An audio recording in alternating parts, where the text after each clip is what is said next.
Assalamualaikum warahmatullahi wabarakatuh. Tepang dangu deui sareng sim kuring Mang Oleh dina dongeng Sunda anu genah mernah tur tumanina kana mana. Dina dangget ayeuna sim kuring bade ngadongengkeun anu seperti biasa pamirsa. Anu janten judul Ebot Jago Tanjakan episode 8. Mugi-mugi ya dongeng teh janten panghibur kana kalbu oge pangbebenah kana mana.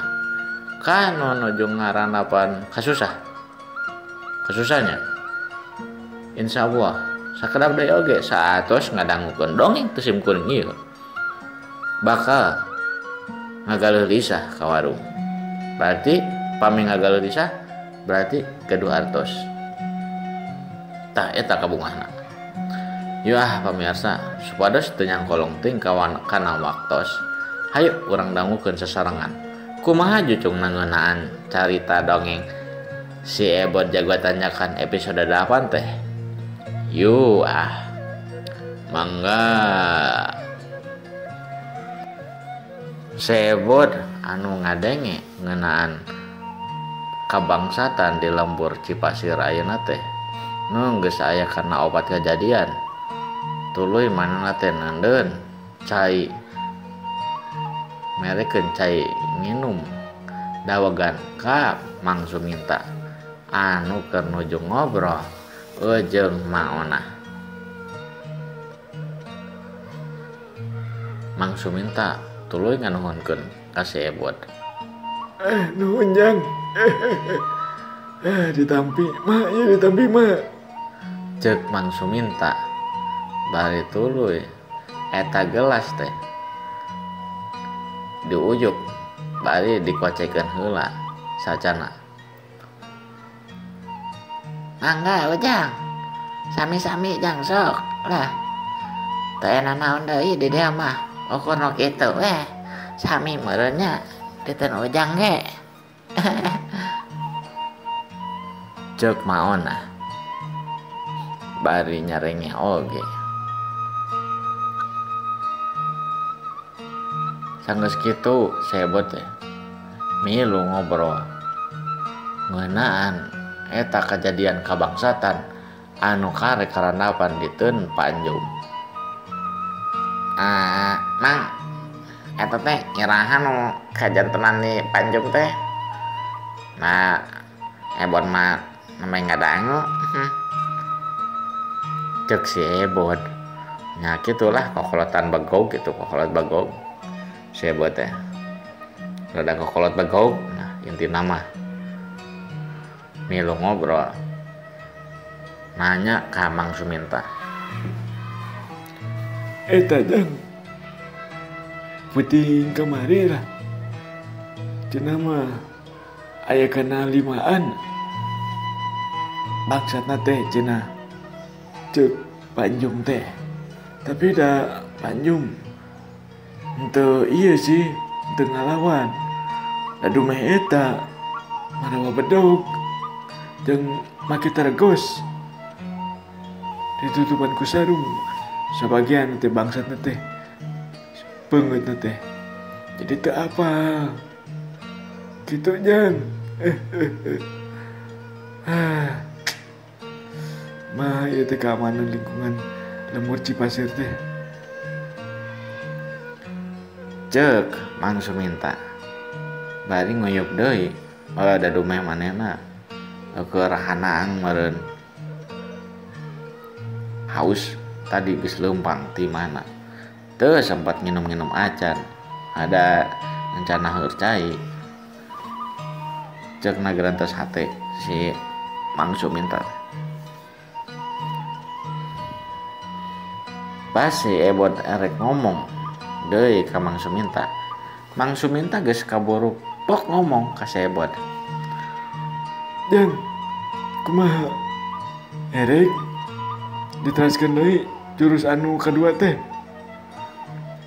Cek Mang Suminta nanya ka si Ebot. Si Ebot tuluy ungguk bari nembak. Ngamah. Siap. Ayeuna atau angke diajar namang cek si Ebod. Bari serius banget nanti si Ebod teh. Mangsu minta nyereng sorry bari teuy ngomong nya ayeuna tuh Jang. Tapi iya siapkeun heula caina lebar. Nah ya aduh. Caina magana ieu mah beda deh dia mah. Cek Mang Suminta. Leguk antuk nama. Cai dabogan teh anu tadi menang dipasekeun ku si Ebod. Beak oge. Tages beak.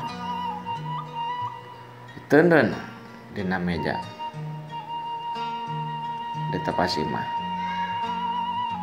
Mang Suminta teh tuluy ngomong. Ka maona. Di kantin heulanya biasa ieu ngajarkeun cenah. Ebod hoyong kanu tingkatan 2 cenah. Diajar silatna. Cek Mang Suminta. Ya mangga atuh Cep. Asal ulah kumaona we. Ulah jantan tato kana awakna si Ebod. Ya teh, itu hiji-hijina. Cek maona. Bari menerkeun sampingna. Anu rada katilep. Mang Suminta tuluy nembal ngabejaan ka maona. Yan moal dugi ka aya tatu da ieu mah ukur diajarkeun jurus. Wah, mak. Incuk mah moal di kukumaha. Ukur diajarkeun jurus ya, Mama. Ya, mah. Kapipir heula. Yuk, Jang.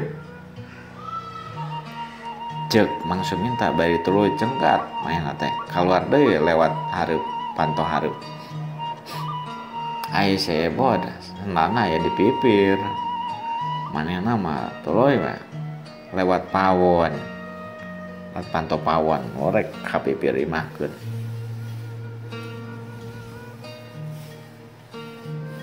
Sanggeus aya dipipir. Mang Suminta teh tuluy ngabejaan ka si Ebod.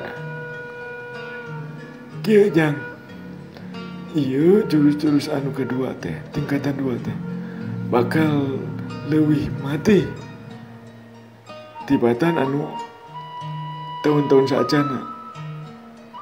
Bakal jadi ibaratna mah ieu teh jurus teh anu tingkat hiji kamari mah, anu geus 5 tahun kamari mah eta ti jurus pamulaan dugi ka patengahan. Tah, amun ayeuna mah anu kadua teh maksudna teh kieu. Jang, anu kadua ieu mah tingkatan kadua ieu mah patengahan dugi ka puncakna. Tah, ayeuna mun dina 100% mah lebet ka 55% ka dituna. Gitu Jang. Ngerti Jang? Cek Mang Suminta bari nepak kana tak-tak si Ebod. Si Ebod anu ditepak itu teh nyangati. Nyage manehna si Ebod teu ngalaman sakola da sakola di zaman ieu mah khusus jang menak gitu. Jadi si Ebod teh ngarti lah aya nu ukur kitu mah.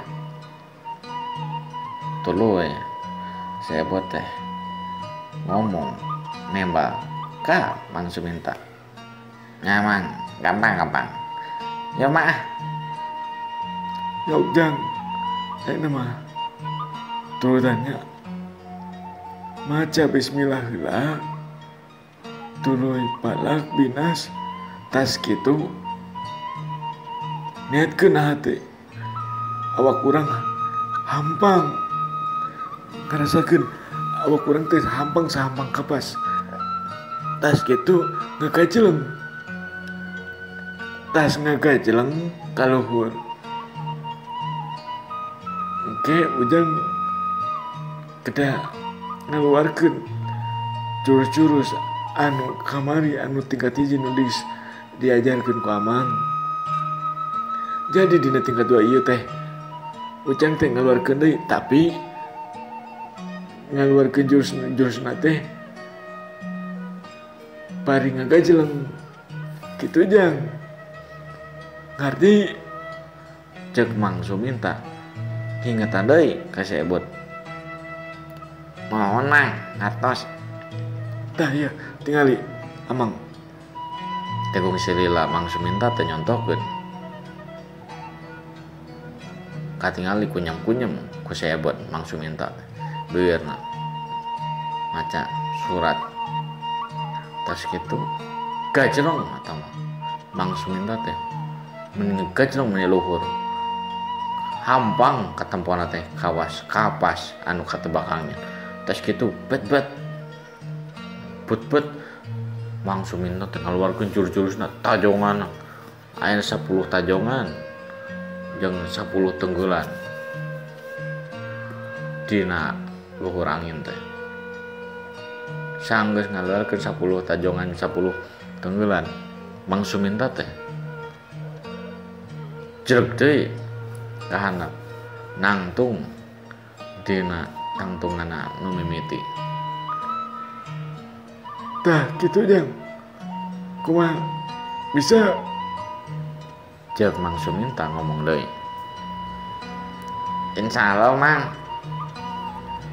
Sebot nembak. Bari rada kirang yakin sih soalna kudu ngaluarkeun jurus 20 gerakan sakali gajelengan mah eta kudu gancang pisan. Gitu cek pamikiran si Ebot teh. Waktosna pamirsa saeb ningan. Cak urang tunda heula ngeunaan si Ebot dinten ayeuna.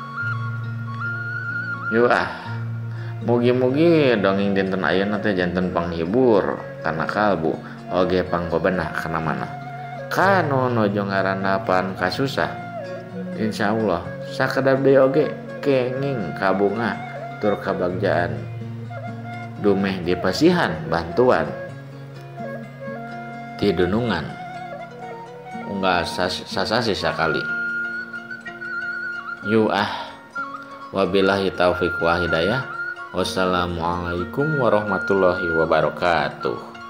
Mangga